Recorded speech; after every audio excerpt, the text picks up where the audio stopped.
outcome 4 then. Outcome 4 is all about triangles. Okay, first thing we're going to use triangles for is Pythagoras' theorem. Now, Pythagoras' theorem is used when you know two sides and want to find a third side. The next thing we're going to look at is SOHCAHTOA, or trigonometry.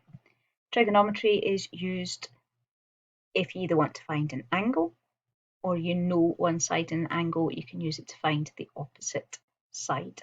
Okay, first question then. I've got this here. A second. There we go. Okay, looking at this first one, then we want to determine the magnitude of the resultant force. Magnitude is just a fancy way of saying its size. So the magnitude of the resultant force is just the size of that line. Don't let it confuse you that it's different words. That's just like having an X there.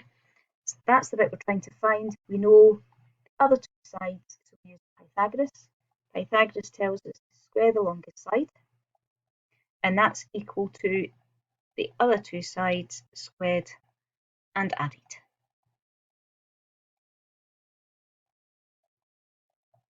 You can type this next bit in your calculator all in one go. I'll get my calculator. Or you can do it as two separate parts. Okay, so 51.2 squared. And remember, squaring is just timesing it by itself. So you can just do 51.2 times 51.2 if you don't have a scientific calculator. Although if you don't have a scientific calculator, you're really going to struggle with SOHCAHTOA.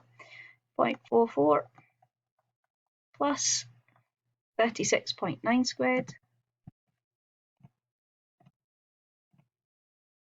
which is 1361.61. Add them together.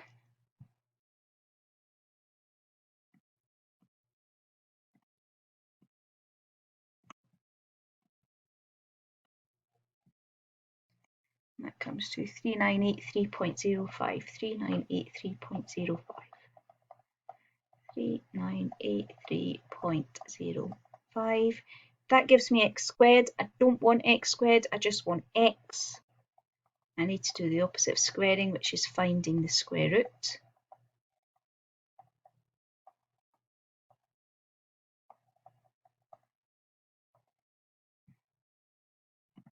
The square root my answer, I'm just typing in again, 3983.05.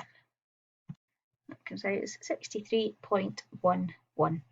Now we have found the longest side of the triangle, so your answer should be bigger than the other two sides. So it gives you a wee kind of check of whether or not you've done it correct. Okay, number 2. The triangle of the circuit shown below, the phase angle is 65 degrees. This time you've got an angle. As soon as you've got an angle there, you want to be thinking SOHCAHTOA. And we want to calculate the reactance. Again, I'm going to replace that with an X rather than having to write out reactance. And we know that this side here, the longest side, is 32. So we know the longest side is 32.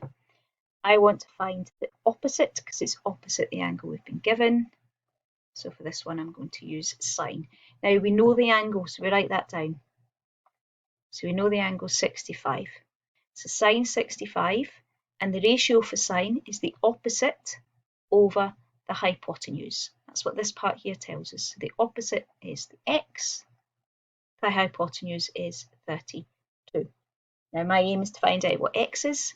Here it's been divided by 32. So to find the x, I need to get rid of that 32, and I do that by timesing. Dividing and timesing are the opposite of each other. So bring it over and let's make it 32 sine 65. So 32 sine 65, close the brackets, make sure your calculator's in degrees when you're doing this.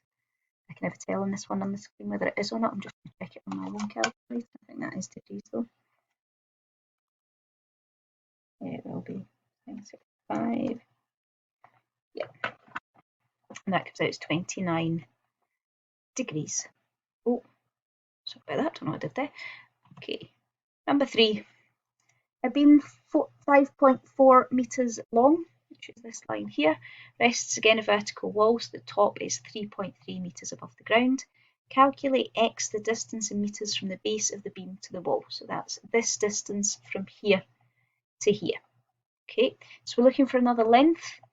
We've got the other two lengths, so we're using Pythagoras.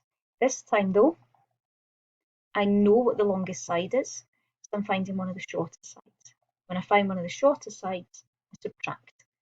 Always start with the longest one. So we do 5.4 squared minus 3.3 squared. So 5.4, and that didn't work.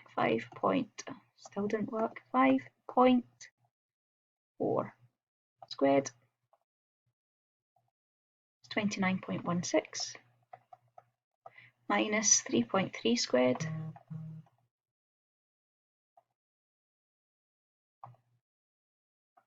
is 10.89. Remember, and take away this time, we want to get a smaller number. If you want to get a smaller number, you want to subtract 9.16 minus 10.89 is 18.27.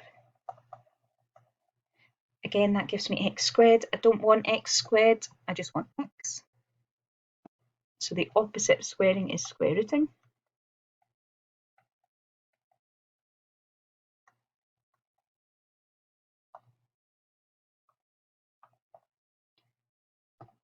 Which is 4.27 meters. Okay, part B. That's part A. Part B, I want to find what angle the beam makes with the ground, so I want to find the size of this angle here. Now, I know all three sides of my triangle, so I'm going to be able to use sine, cos, or tan, so if you have a preference, you can use any one at all. But what I've got a habit of doing is not using the information I've worked out. In case I've made a mistake when I've been working out my Pythagoras here, I'm going to use the two that I've got. The opposite, the angle is 3.3, so I've got my opposite. I've got the longest side, I've got the hypotenuse, so this one is sine again. So sine of theta, and make sure we get this the right way around, it's opposite over hypotenuse. It's always going to be the biggest number on the bottom, sine and cos. I need to do the opposite of sine because I want to get this theta all on its own. The opposite of sine, if you check your scientific calculator, it's always above it, is inverse sine. Remember, a fraction like this just means divide. So we're just going to type it into our calculators. Usually need to press the shift button, but it depends on my calculator. Make sure you know how to use it. That shift didn't work, so I just sine. Shift sine gives me inverse sine. That's what the minus 1 there means. Of 3.3 divided by 5.4. Close my bracket. That gives me 37.7 degrees.